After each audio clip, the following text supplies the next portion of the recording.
들리나요? 들리시죠?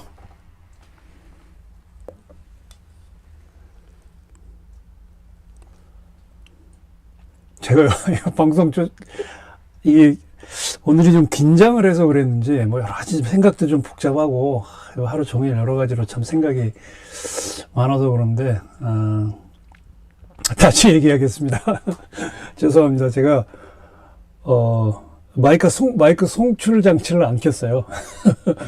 가끔 이러는데 오늘은 여러 가지 생각이 사실 좀 많았어요. 이제 앞으로 이 대한민국의 여러 가지 일들도 그렇고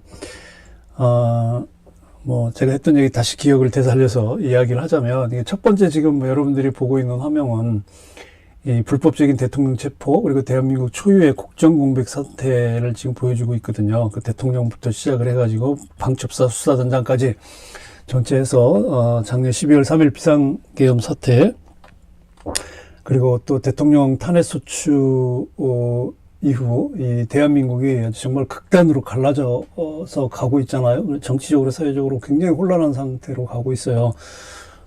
지금 아까 제가 잠깐 소리는 안 들렸지만 여러분들한테 보여드리는 이 표, 대통령부터 시작을 해가지고 장관 3명, 그리고 장관 3명이 지금 공석이죠. 그리고 지금 검찰 관계, 수장도 지금 지검장, 차장도 공석이죠. 경찰청장 2명, 서울경찰청, 서울경찰청, 그리고 안보를 담당하고 있는 군 수뇌부 둘 다 지금 공석이에요.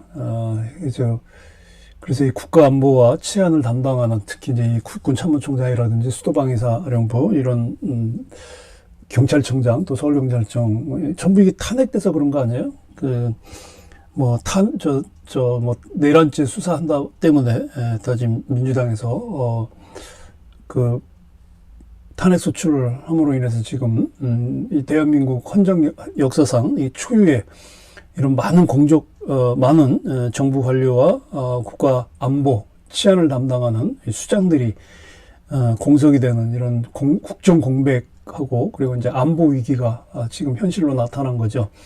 뭐 이건 당연히 여러분도 알다시피 이 국가 기관에, 정부 기관에 책임을 맡고 있는 수장들의 직무 정지를 노린 이 다수 의석을 가진 야당 민주당의 그냥 무제한 탄핵, 줄탄핵이죠.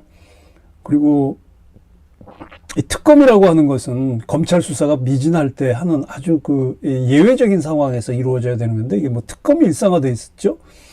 그리고 더 심각한 거는 지금 수사권, 내란죄 수사권이 없는 고위공직자 범죄수사처, 이 공수처가 불법적으로 관할 법원이 아닌 곳에서 체포영장을 청구를 하고, 또 법원은 발부를 하고, 또 법원에서 체포영장을 줄 수 있는 판사를 찾는 이 판사 쇼핑을 통해서 불법적으로 체포영장을 발급받고, 더 심각한 건 민주당의 국회의원 이성윤이 체포영장을 집행하는 공수처와 경찰들에게 총 맞더라도 대통령을 체포하라. 이게 지금 정상적인 국가의 모습은 아닌 거죠.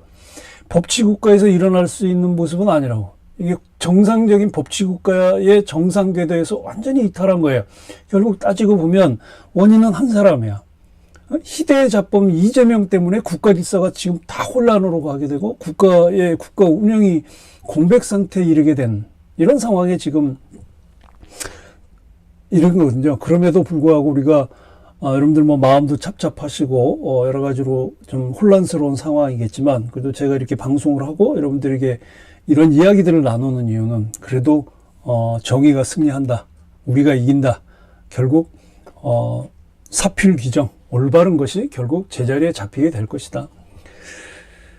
우리가 역사를 보면, 제가 독일 얘기를 이제 자주 하는데요. 독일에 여러분 바이마르, 그러니까 나치가 들어오기 전에, 히틀러 나치가 들어오기 전에 1927년, 28년에 이제 나치당이 세워졌는데, 그 전에 바이마르 공화국이라고 하는 세계 역사상에서 참 유례없는 그런 이제 입헌 국가죠. 입헌 국가가 잠깐 있었습니다. 짧은 기간 동안. 근데 그 바이마르 공화국이 무너지고 히틀러의 나치가 들어오게 된 배경이 뭐냐면, 이 정치 집단 간의 타협이 안 되는 거예요. 근데 더 문제는 뭐였냐면 이 정치 집단, 정당 간의 갈등을 결국 정치 집단이 갈등이 일어나면 이게 결국 사법기관에 갈 수밖에 없거든요. 그럼 그 사법기관이 그것들을 조정을 할 수 있어야 되는데 그렇다고 사법기관이 정치를 할 수는 없는 거거든요. 지금 한국은 정당이 정상적인 정치를 못하고 오히려 사법기관이 사법부에 의해서 지금 이게 정치가 이루어지는 아주 정상적인 기행적인 구조가 지금 한국에서 일어나고 있는 거예요. 그런데 지금 당시에 그 독일의 바이마르 공화국하고 지금 한국의 상황하고 비교해 보면 그 당시에도 이 정치 집단 간의 갈등을 사법부가 조정을 못한 거예요. 그래서 전체주의 나치가 나오게 등장한 건데 지금 한국도 지금 이렇게 가는 거예요. 대통령이 뭐 도주의 위험이 있어요? 아니잖아요. 대통령은 늘 그 자리에 있는 국가 수반인데 왜 대통령에게 불법적으로 체포를 굳이 신변을 구금을 하려고 하는 그 의도가 뭐겠어요? 결국 그렇게 된 독일이 나치가 등장하면서 10년이 넘는 시간을 지옥의 시간을 보낸 거예요. 결국 국민에게 주어지는 자유 또 국가가 얼마나 발전하느냐는 이 국가와 사회를 이끌어가는 조직들 간의 힘의 균형이 맞아야 되는데 지금 이게 힘의 균형이 안 맞아가는 거고 지금 의회 권력을 잡은 민주당과 이재명이 입법부 장악을 통해서 사법 행정을 다 쥐고 있는 거예요. 근데 여기에다 대통령까지 된다 이재명이 나라 어떻게 되겠습니까? 아마 북한 공산당 김정은 정권보다 더 심한 전체주의 국가가 될 거는 뻔하잖아요. 그러니까 이런 틈새가 자꾸 벌어지게 되면 국가가 불안한 거예요. 결국 우리가 살고 있는 자유민주주의 체제가 안정되고 자유민주주의 체제가 보장되기 위해서는 이재명과 같은 또 그런 사이비 정치 집단 민주당과 같은 집단들이나 그런 세력들이 절대로 들어올 수 없도록 그 틈을 내주면 안 되는 거예요. 근데 우리가 살고 있는 대한민국은 그런 세력들이 나쁜 마음을 가진 세력들이 들어올 수 있는 틈이 너무 많은 거야 아직도. 그리고 우리가 8년 전에 그 탄핵 사태를 한번 겪었음에도 불구하고 그걸 악용하는 세력들에게 여지없이 지금 또 당하고 있는 거예요. 근데 당하고만 있지는 않겠지. 한국의 자유민주주의는 아직도 진행 중이죠. 또 지금 이번 사태를 통해서 대통령이 불법적으로 신체가 구금되는 이 상황을 보면서 한국의 자유민주주의는 여전히 약할 수밖에 없구나. 그런데 이 시장 경제나 특히 우리가 잘 먹고 잘 살아야 되잖아요. 그런 어떤 경제적인 풍요가 결국 가만히 있는다고 해서 하늘이 갖다 주는 건 아니다. 그죠? 국민들이 잘 살고 국민들의 재산이 보장되고 국민들의 사회적 권리가 보장되는 그런 어떤 그 법치국가 그런 사회를 만들기 위한 정치 질서는 결국 정부가 잘 돼야 되거든요. 근데 지금 정부 기능이 완전히 망해진 거잖아. 여러분들 가난한 나라가 왜 가난하겠어요? 자원이 없어서 그러겠어요? 자원은 둘째 문제입니다. 국가가 이루어지기 위해서는요, 3개의 R이 필요해요. 3R이 필요해요. 첫 번째가 뭐냐? 룰입니다. 룰. 법치가 있어야 된다고. 법이 있어야 된다고, 제도가. 그 다음 두 번째가 뭐냐? 리소스예요. 자원이 있어야 돼요. 세 번째가 뭐냐? 길이에요. 루트. 그래서 이 3R, 이 3개의 R이 국가를 이루는데 굉장히 중요한 요소라고. 근데 우리는 지금 이 룰이 없는 지금 상황이 된 거예요, 대한민국은. 가난한 나라는 첫째 룰이 없어요.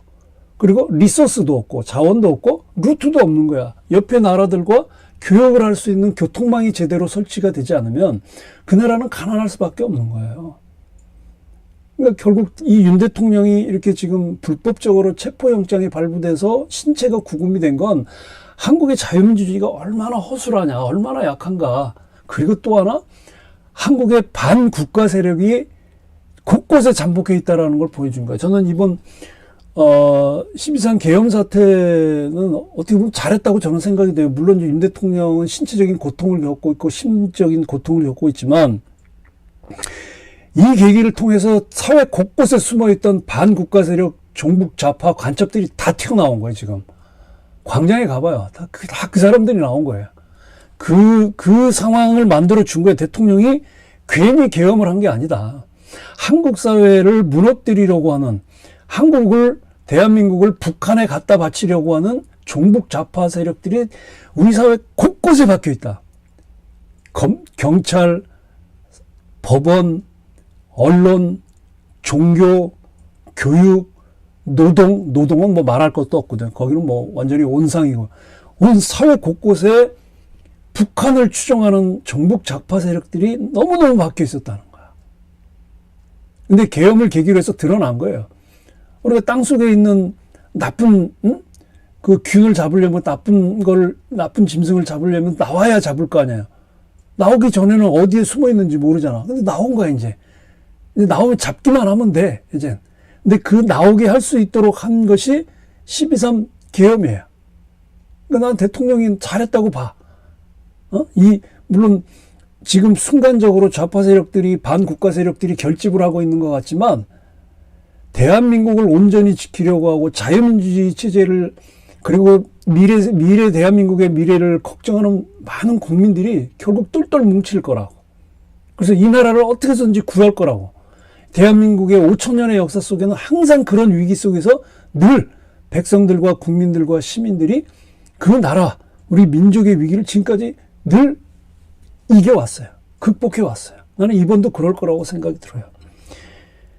지금 이 계엄 사태로 드러난 한국의 종북 좌파 세력들, 여러분들 뭐 다 아시겠지만 2014년에요. 그 2014년에 있죠. 헌법재판소가 이 통합진보당이라고 하는 정당을 해산 조치했죠. 이 통합진보당의 국회의원이 이석기였어요. 근데 이 통합진보당의 이 핵심이 누구냐? 경기동부연합이에요.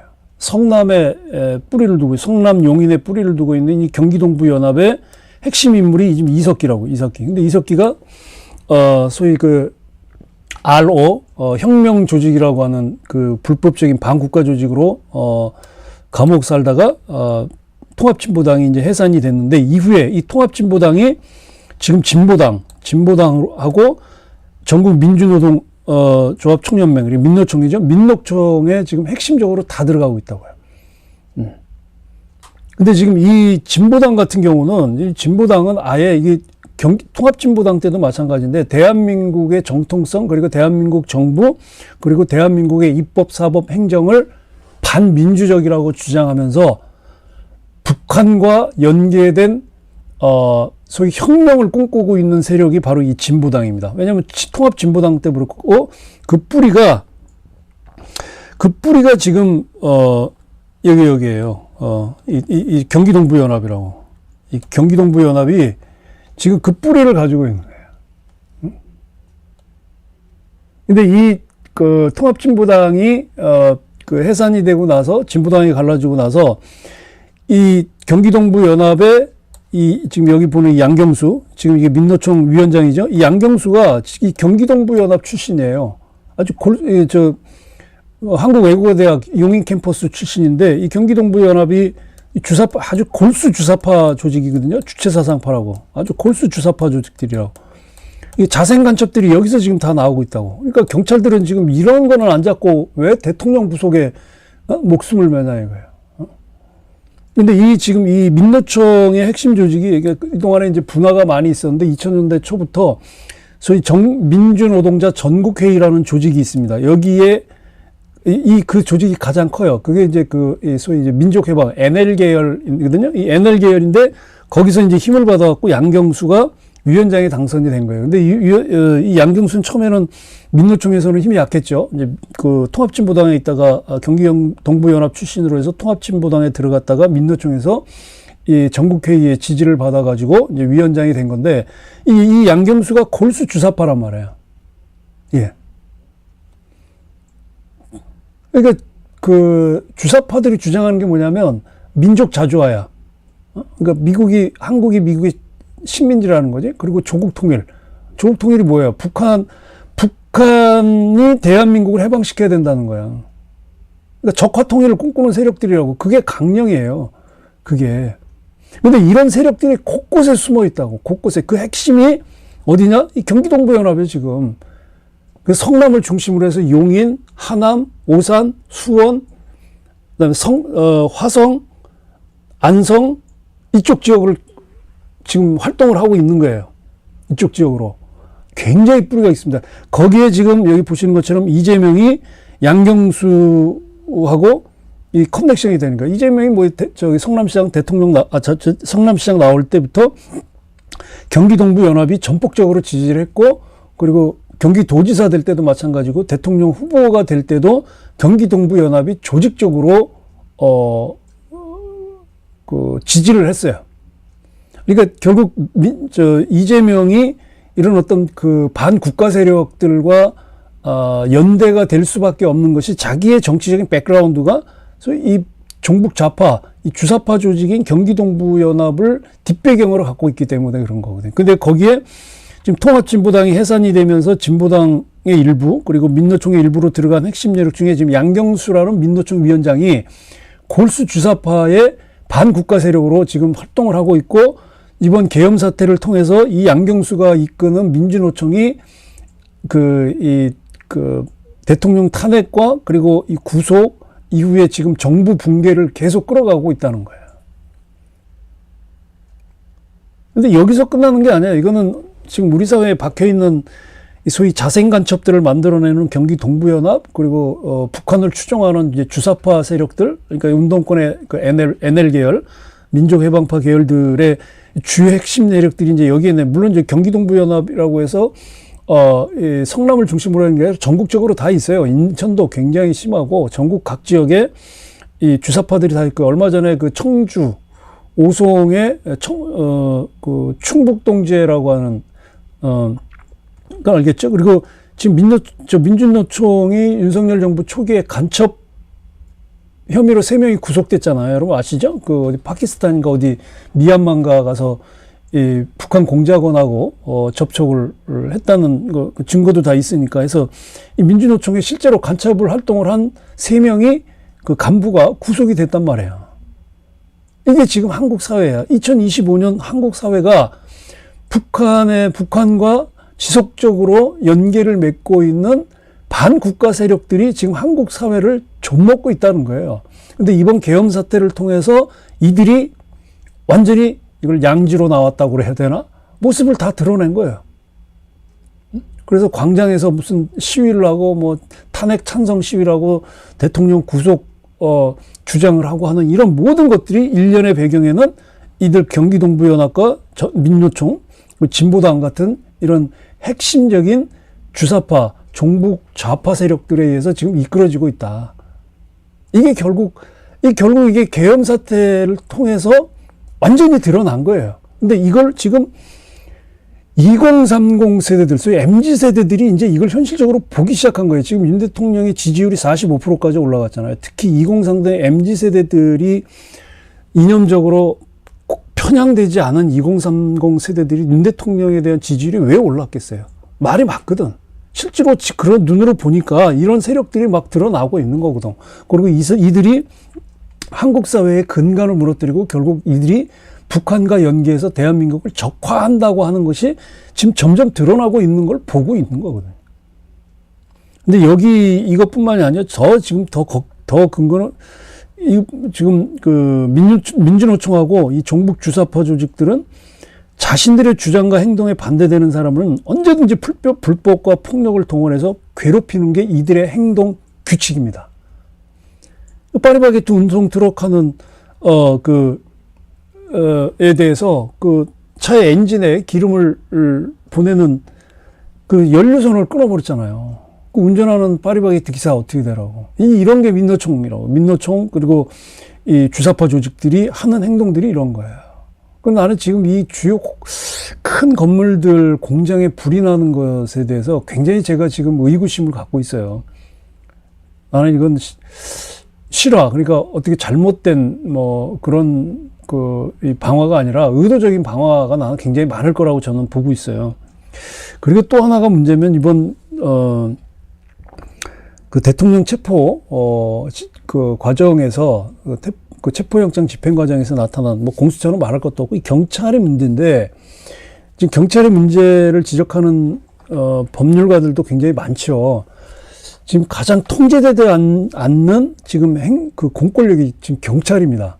이게 문재인 정권 때 소위 검경 수사권 조정이라고 해가지고 검찰의 권한을 대폭 약화시키고 그리고 국정원의 대공 수사권도 없애버리고 경찰력만 잔뜩 키워놓은 거예요.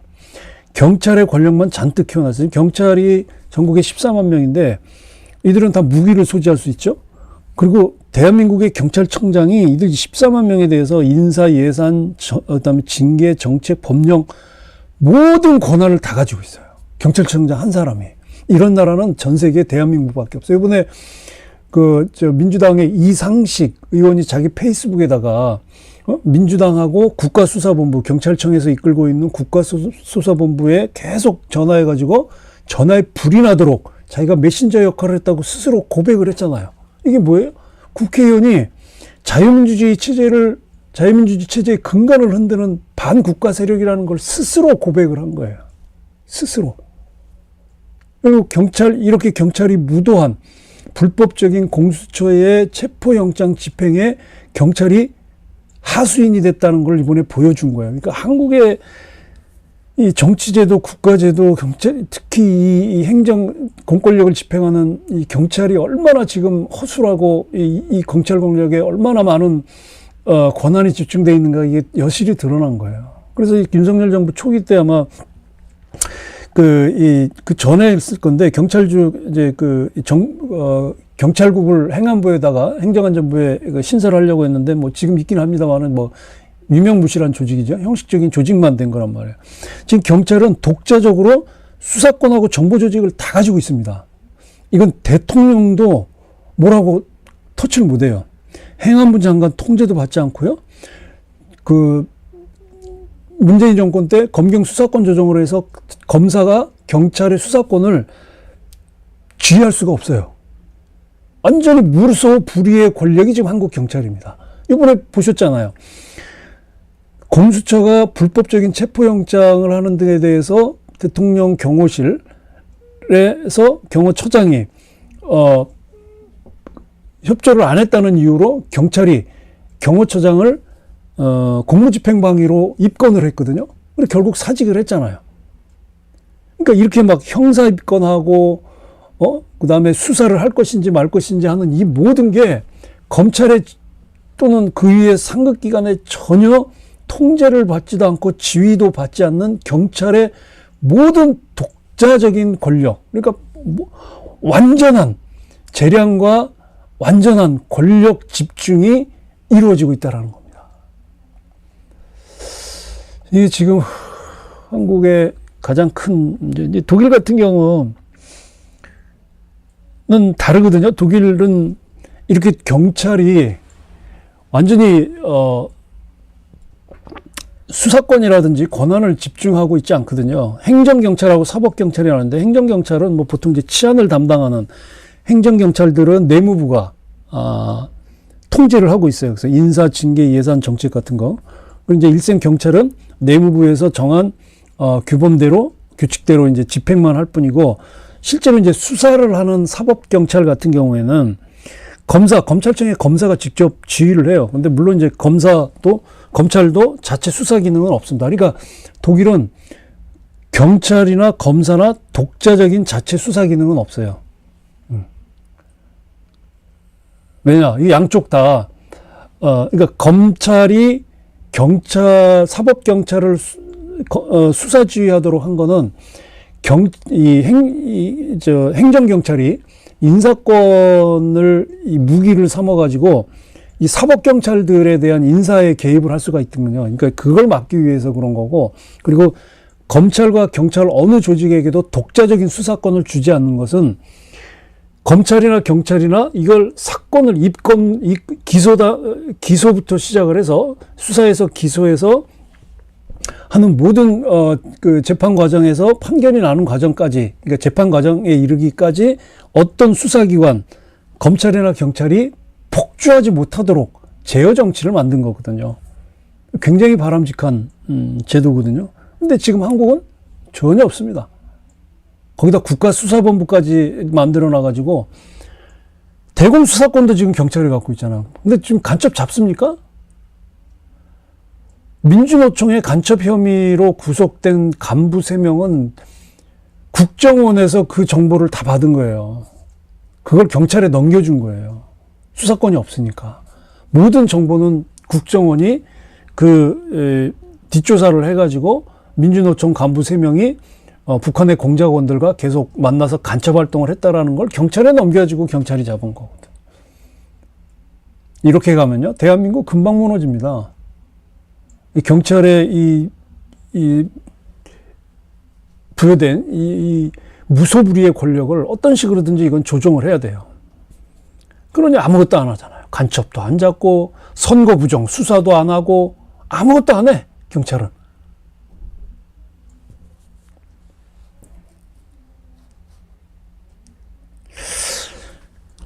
두 번째 주제로 넘어가기 전에 여러분들 인사. 이제 소리 잘 들리시죠? 죄송합니다.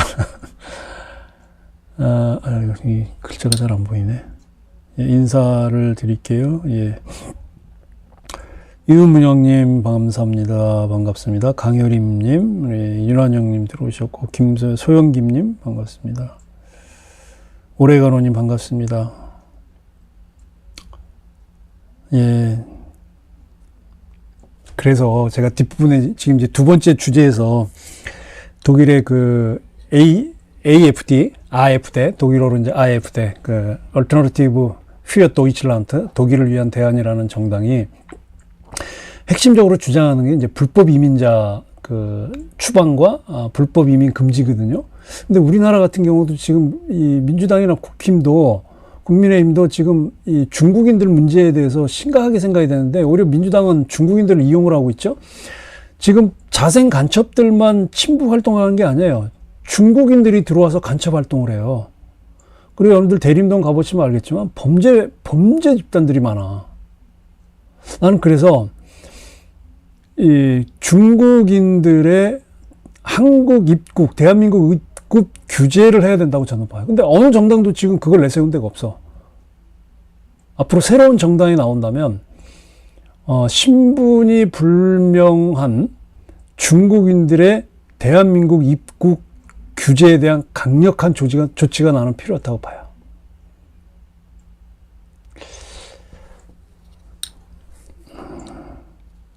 홍승근님, 한국 아줌마님.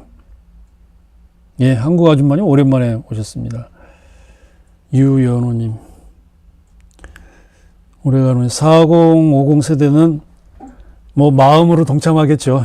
20, 30대처럼 20, 30대의 MZ세대들은 뭐 이렇게 적극적으로 참여도 하고, 뭐 여론조사나 이런 것에 대해서 윤 대통령과의 어떤 공감을 많이 표현을 하는데, 근데 40대 같은 경우는 여전히 민주당, 비율로 보면 민주당을 지지하는 세력들이 많아요. 왜냐하면 노무현에 대한 추억이 좀 많아서, 많은 연령대가 40대들이거든요. 50대 초반까지. 그래서 그런 것들이 아직 조금 남아있어서 그럴 수도 있습니다. 두 번째, 윤 대통령이 대미관계 브라우니 포인트. 이걸 제가 왜 넣냐면, 윤 대통령의 지금 탄핵 심판의 결과에서 중요한 변수 중에 하나가 종속 변수인데, 어쨌든 탄핵 심판은 독립 변수잖아요. 이 독립 변수의 결과를 바꿔낼 수 있는 종속 변수가 일단 이제 사법부란 말이에요. 헌법재판소고, 그리고 이제 내란죄를 수사하게 되는 이제 법원이 있고, 근데 직접적인 이제 종속 변수는 이제 헌재의 결정이겠죠. 그리고 이제 또 하나 종속 변수가 미국이에요. 그래서 제가 이제 대미관계 브라우니 포인트. 그러니까 미국이 어떻게, 20일 날인가요?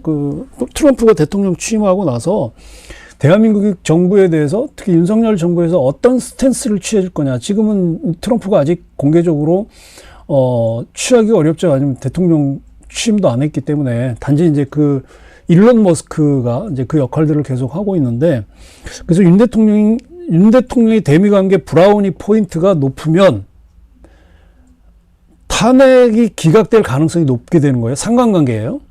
그리고 윤 대통령의 대미관계 브라우니 포인트가 낮으면 탄핵이 인용될 가능성이 크다.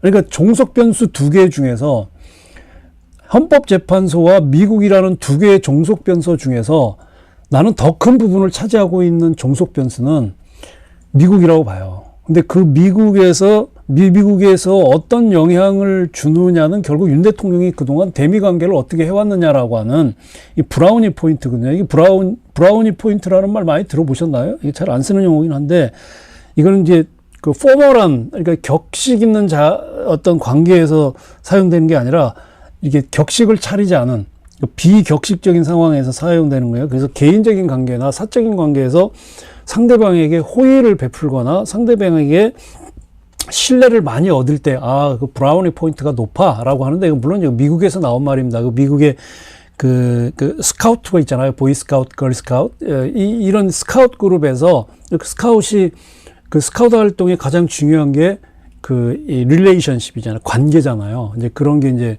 저도 국민학교 때 보이스카우트 활동을 조금 했었거든요. 중학교 초반까지. 그러니까 뭐 여름에 캠프도 가고 하는 모든 것들이 집단 활동을 통해서 다른 사람을 이해하고 다른 사람을 수용하고 다른 사람을 이해하는 이제 그런 훈련을 하는 이게 청소년 이 집단 뭐라 그럴까요? 수련? 그런 클럽이죠. 클럽이 이제 그 스카웃인데 거기서 쓰는 용어가 브라우니 포인트예요. 그래서 브라우니 포인트를 많이 받으면 스카웃 활동을 잘한다고 이제 칭찬을 받는 거지. 그럼 뭐 상도 많이 받고 배지도 많이 받고 이제 그런 건데 그 말이에요. 결국 이 브라우니 포인트는 비격식 상황이기 때문에 내가 누군가에게로부터 호감을 얻고 그 사람에게 많은 점수를 따면 브라우니 포인트가 높아지는 거죠. 그러니까 다른 사람이 나를 인정하는 거야. 그러니까 저 사람이 나에 대해서 굉장히 긍정적인 사인을 보내고 그리고 나에 대해서 호감을 갖게 되는 건 결국 내가 그 사람에게 잘했기 때문이잖아요. 그렇죠? 그 사람에게 뭔가 도움을 베풀고 그 사람의 처지를 이해하고 그 사람의 일을 직접적으로 도와줌으로 인해서 그 사람이 나에게 호감을 갖고 나에게 좋은 점수를 매기는 이 브라우니 포인트거든요. 그죠? 뭐 친구를 도와주거나 어떤 일을 도와주거나 하는 건데 이게 조금 더 뭐 이게 비격식적인 차원이긴 하지만 꼭 그렇지만도 않아요. 왜냐면 이제 성인이 되면 그 사회 활동을 많이 하잖아요. 그리고 이제 공식적인 사회 활동 속에서 사실 이 브라우니 포인트가 얼마나 되느냐에 따라서 그 사람의 사회적 신뢰도가 판단이 되는 거거든요. 직장이나 어떤 단체에서 사회적인 어떤 상황 조건에서 뭐 상사라든지 아니면 직장 동료 아니면 뭐 자기가 알고 있는 지인들 관계에서 저 사람이 얼만큼 신뢰를 얻고 저 사람이 얼만큼 성실하고 저 사람이 얼만큼 주변 사람들로부터 인정을 받느냐라는 걸 브라우니 포인트라고 이야기를 하거든요.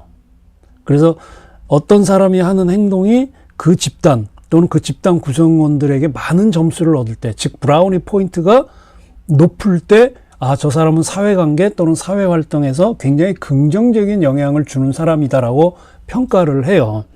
자, 그걸 이제 이 브라우니 포인트를 놓고 봤을 때 2004년 20년 전에 노무현 전 대통령이 탄핵됐죠. 그리고 20년 후인 2024년 윤석열 대통령이 탄핵됐습니다. 자, 두 사람은 제가 커뮤니티에 썼지만 두 사람의 탄핵 사유도 달라요. 그죠? 노무현 대통령은 정치적인 스캔들로 탄핵이 됐지만 윤 대통령은 헌법에 보장된 대통령의 권한을 사용한 것에 대해서 이제 야당이 이걸 이제 발목 잡고 나온 경우잖아요. 그러니까 전혀 다른 이유이긴 하나 공통점은 뭐냐면 노무현 대통령이나 윤 대통령도 진보 보수 양쪽에 다 공격을 받아. 지금 나는 이번 그 탄핵 사태 때 조선일보, 동아일보, 중앙일보의 행태가 나는 너무 마음에 안 드는 거야. 어떻게 보수일간지라고 하는 보수 매체라고 하는 데가 말도 안 되는 민주당의 탄핵 그 선동에 같이 춤을 추고 있더라고요. 지금도 그래. 지금도 조선일보, 동아일보, 중앙일보 같이 윤 대통령을 탄핵 수괴라고 이야기하고 있다고. 정신 나간 신문들 아니에요?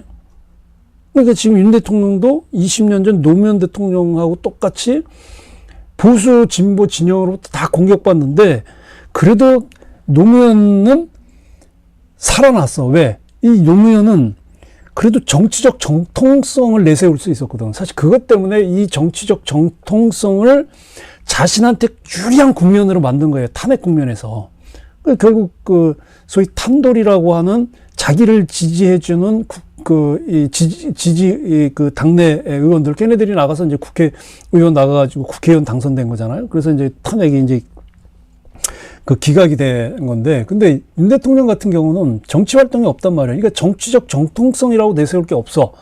단지 본인의 어떤 주관 정치적 신념인 건데, 그럼에도 불구하고 윤 대통령은 노무현이 가지지 못했던 것을 난 가지고 있다. 그게 뭐냐? 나는 지금 한국이라는 나라가 처해 있는 이 지정학적 위기에서 한국, 미국, 일본 간의 한미일 3자 동맹을 난 잘했다고 봅니다. 그리고 잘 유지해 왔어요. 근데 이 한반도라는 지정학적 위기에서 한미일 안보 동맹 체제는 너무너무 중요하거든요.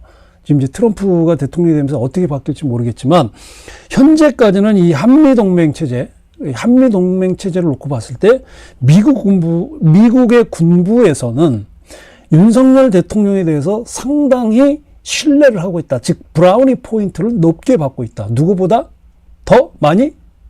이재명보다. 이미 트럼프는 지난 1기 때 문재인한테 소위 말 학을 띄웠잖아요. 그래서 하노이에 가가지고 파토낸 거 아니에요. 왜 파토냈게요? 문재인 때문에 파토낸 거예요. 문재인이 이상한 짓을 해가지고, 그래서 트럼프가 이미 파토낼 생각을 하고 김정일을 하노이까지 불러가지고 거기서 파토를 해서 가버린 거예요. 소위 말하면 엿을 먹인 거예요. 김정은이 너 열받아? 문재인한테 가서 하소연해. 이게 그때 2018년 상황이었다고. 그러니 트럼프가 문재인이 문담고 있는 민주당, 거기다 지금 중국과 가깝고 북한과 가까운 이재명 이 집단에게 호감을 갖겠습니까? 브라우니 포인트로 놓고 보면 이재명 세력은 굉장히 낮은 브라우니 포인트를 갖고 있는 거예요. 적어도 미국이 볼 땐. 그러니까 결국 이 브라우니 포인트가 이재명보다는 윤 대통령이 높다라는 것을 우리가 생각을 했을 때, 결국 이게 이제 종속 변수로 작용을 할 때 과연 이제 탄핵 심판에서 이거 기각이 되느냐, 이제 그게 결국 이제 나타나겠죠. 브라우니 포인트를 윤 대통령이 많이 가지면 기각이 될 것이고, 생각 외로 미국에서 볼 때 트럼프가 그렇지 않다라고 생각해서 브라우니 포인트를 낮게 주면 윤 대통령의 탄핵 심판이 인용이 되겠지. 결국 어쨌든 주사위는 던져진 거예요. 그런데 여기서 이제 또 하나 생각할 게 뭐냐면, 트럼프가 취임도 하기 전부터 특히 유럽 쪽, 그리고 그 외에 시리아라든지 우크라이나 해서 이미 지금 이스라엘은 휴전했죠.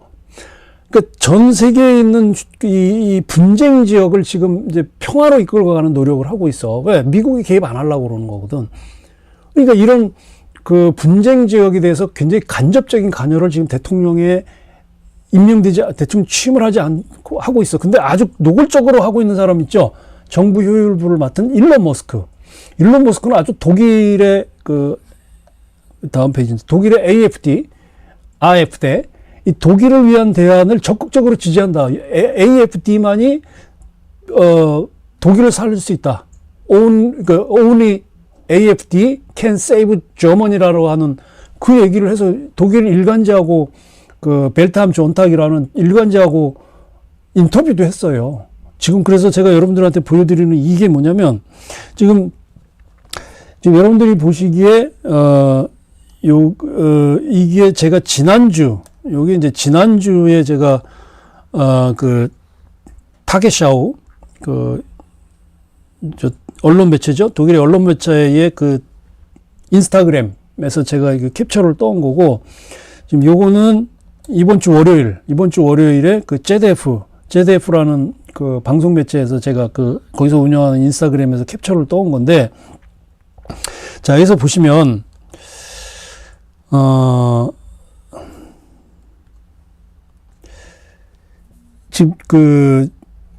지금 총리가, 올라프 숄츠라는 독일 총리가 작년에 신임안이 부결됐어요. 그래서 이제 총선을 새로 해야 되거든요. 이제 내각 책임제잖아요. 그래서 이제 의회에서 총리를 뽑아야 되기 때문에 총선을 다시 해야 돼. 왜냐면 총리가 신임을 못 받아가지고.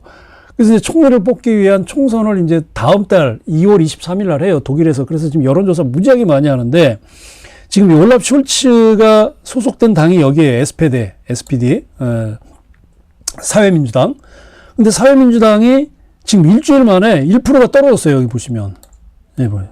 그러니까 지난주에 15% 지지율이었는데 14%로 떨어졌죠. 그리고 다수당인, 그렇다고 뭐 과반 이상은 아니니까, CDU, CSU, 기독민주당, 기독사회당이 31%에서 30%로 떨어졌어요, 지금. 그런데 지금 여기 보시는 것처럼 AFD는 지금 20%에서, 지난주 20%에서 21%로 1%가 지금 상승이 됐어.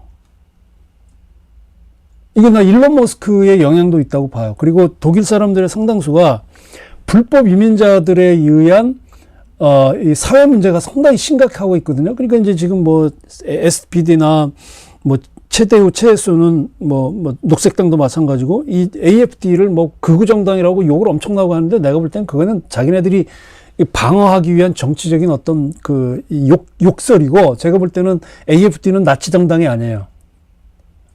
우파 정당이지. 그냥 우파 정당인데, 이게 지금 프랑스도 그런 성향으로 가. 그래서 일론 머스크가 지금 적극적으로 이렇게 AFD를 지지하는 이유는 판을 바꾸려고 하는 거다.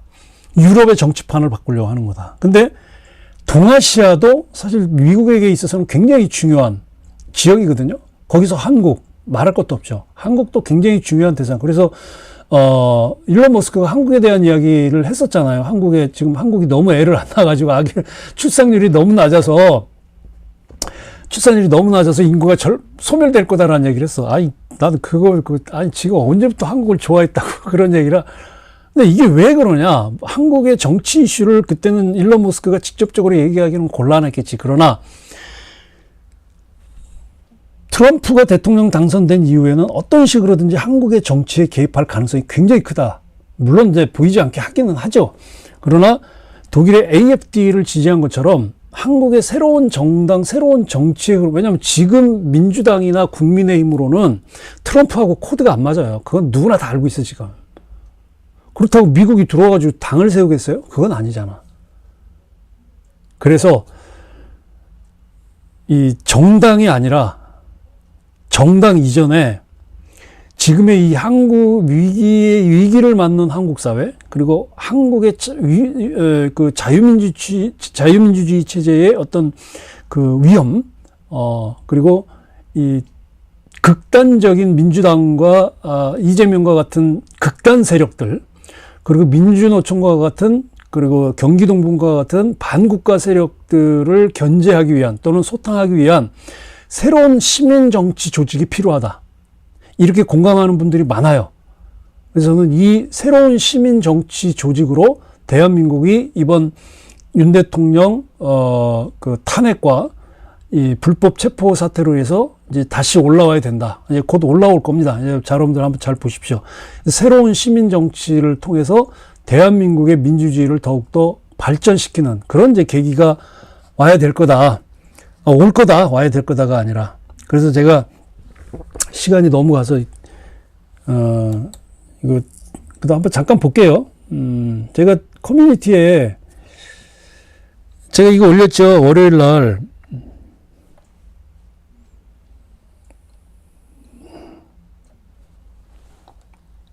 제가 가리니까 잘 안 보이네요.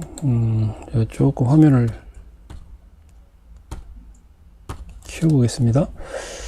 제가 챗GPT에 그 질문을 했잖아요.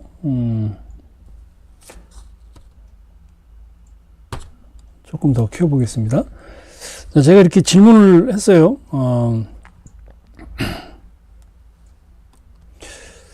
여기 이제 질문 내용이잖아요. 여기 이제 질문 내용.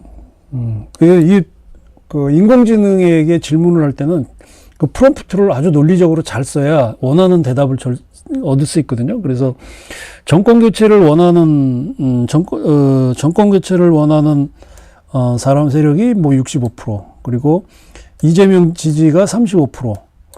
그래서 이제 이걸 직관적으로 분석하면 정권 교체 지수는 높지만 야당으로의 정권 교체 또는 더불어민주당 이재명의 대통령 바라는 정권 교체 희망 여론조사는 정권 교체를 바라는 것보다 약 30% 정도 낮다. 그러니까 지금 갭이 나오는 거죠. 65%의 국민들이 이제 설문조사에서 정권 교체를 원하지만 정권 교체 원해. 그런데 정권 교체를 원하긴 하지만 이재명은 아니다. 이재명은 아니라고 생각하는 사람들이 정권 교체를 바라는 사람 중에 약 30%예요, 30%. 그러니까 이 30%는 이재명이 나와도 안 친다는 거지. 자, 그래서 이 자료를 가지고 챗GPT한테 물어본 게 이거잖아요. 뭐 결국 구구절절 제가 얘기할 건 아니고, 어쨌든 이재명 대표에 대한 혐오도가 높다라는 게 지금 이제 이 판단이고, 그리고 정권 교체 어려울 거다. 챗GPT가 얘기한 거잖아요. 그죠? 정권 교체 가능성이 낮다. 그래서 이 두 개의 상관관계를 놓고 봤을 때, 이 정치적 대안이 없다. 그러니까 정권 교체를 원하면서 대안으로 특정 정당의 지지가 떨어지는 건 정권 교체 욕구와 정당 신뢰 간의 괴리다. 그러니까 지금으로는 안 된다. 사실 정권 교체겠어요? 이게 이런 식의 정치는 안 된다라고 생각을 하지만 이재명이 가지고 있는 부정적 이미지가 너무 크기 때문에 더불어민주당이 안 된다고 하는 비율이 높다는 거지. 정권 교체를 바라는 사람들이. 그래서 정권 교체를 원한다는 여론이 나타나겠지만 결국 이 대표가 아니라 다른 대안을 산 사람들이 많다. 이제 이거잖아요. 그래서 저는 이렇게 지금 이 챗GPT가 대답을 한 거는 제가 이제 그 인공지능을 계속 사용을 하고 있기 때문에 이 프롬프트를 얼마나 어떻게 쓰느냐에 따라서 다른 대답을 내놓을 수가 있거든요. 그래서 제가 이제 뭐 잠깐 말씀드렸고, 어쨌든 결론으로 제가 여러분들에게 결론으로 말씀드리는 건 이거예요. 민주당이 꿈꾸는 이재명에 의한 이재명을 위한 나라는 절대 이루어지지 않는다. 그런 나라는 악마의 꿈속에만 있다. 이건 제 페이스북에도 올린 글입니다. 이 글로 이제 오늘 제가 마무리를 지으려고 합니다. 그래서 여러분들 너무 걱정하지 마시라고요. 염려하지 마시라고. 우리가 반드시 이깁니다.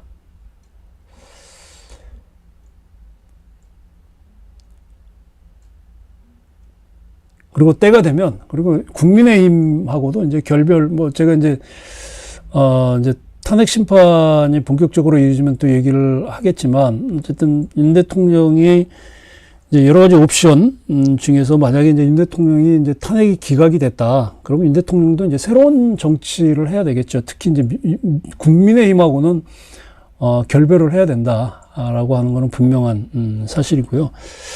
어쨌든 새로운 정치의 흐름, 그리고 본인이 꿈꿨던 대한민국 정치 개혁을 할 수도 있다. 그런데 거기서 중심 세력은 2030 세대여야 한다. MZ세대가 적극적으로 나서야 된다는 거지.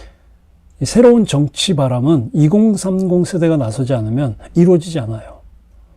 다행히 이번 탄핵 사태를 겪으면서 완전히 양지로 나온 이 종북 좌파 반국가 세력들, 그리고 민주당의 실상들을 보면서 2030 세력들이 깨어나고 있는 모습을 보면서 저는 굉장히 긍정적인 도전을 받고 있습니다. 저는 이 힘이 합쳐져서 윤 대통령의 탄핵 심판도 기각을 시킬 것이고, 그리고 대한민국의 이 위기, 이 자유민주 체제가 흔들리는 이 위기도 건져낼 것이고, 그리고 대한민국이 더 발전하는 데 있어서 큰 힘이 될 거라고 저는 생각을 합니다.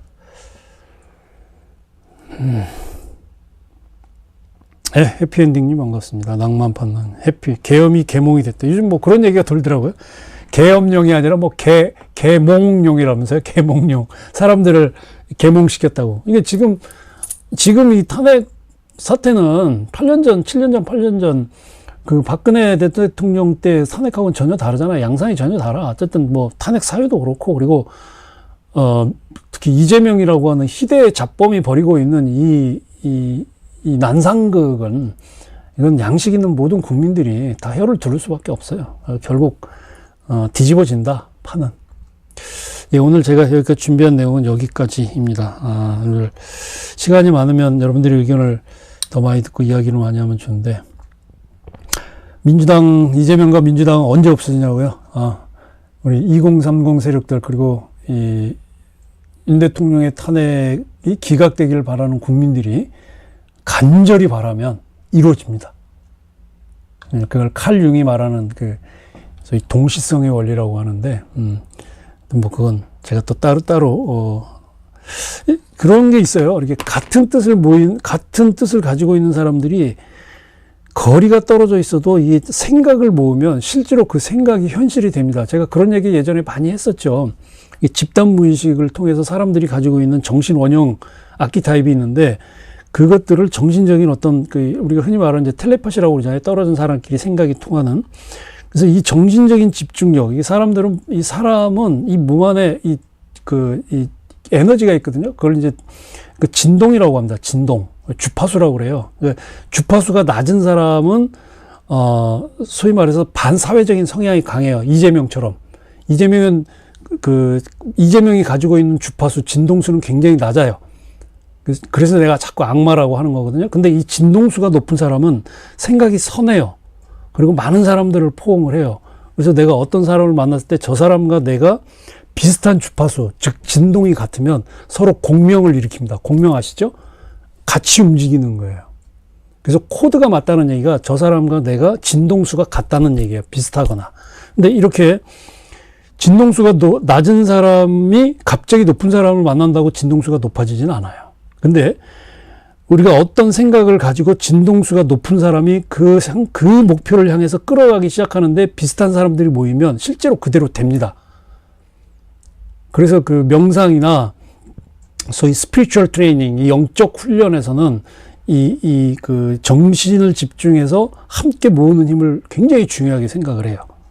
이건 좀 다른 얘기긴 한데, 어쨌든 그래서 이재명이나 민주당이 없어지기를 바라는 생각이 계속 강하게 모이면, 이게 굳이 꼭 광화문 광장에 안 모여도 돼.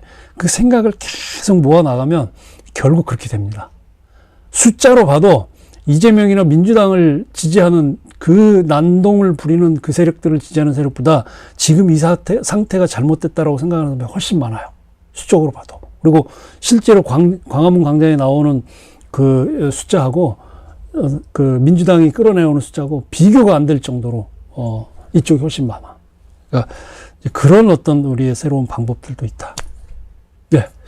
오늘 금요일 항상 40분만 한다고 하는데 항상 1시간을 해요. 그래도 지루하지 않으셨죠? 감사합니다. 근데 또 요즘 상황이고 시국이라서 제가 준비했던 내용보다 늘 많이 해요. 또 이렇게 게시판에 채팅창에서 좋은 얘기 올리시고 그러면 제가 또 합니다. 어쨌든 또 늦은 시간 함께 해주셔서 감사하고요. 금요일 밤 보내시고 주말 잘 보내시고, 또 다음 주는 이제 또 설 연휴네요. 저는 다음 주에 또 좋은 주제로 여러분들 찾아뵙겠습니다. 감사합니다.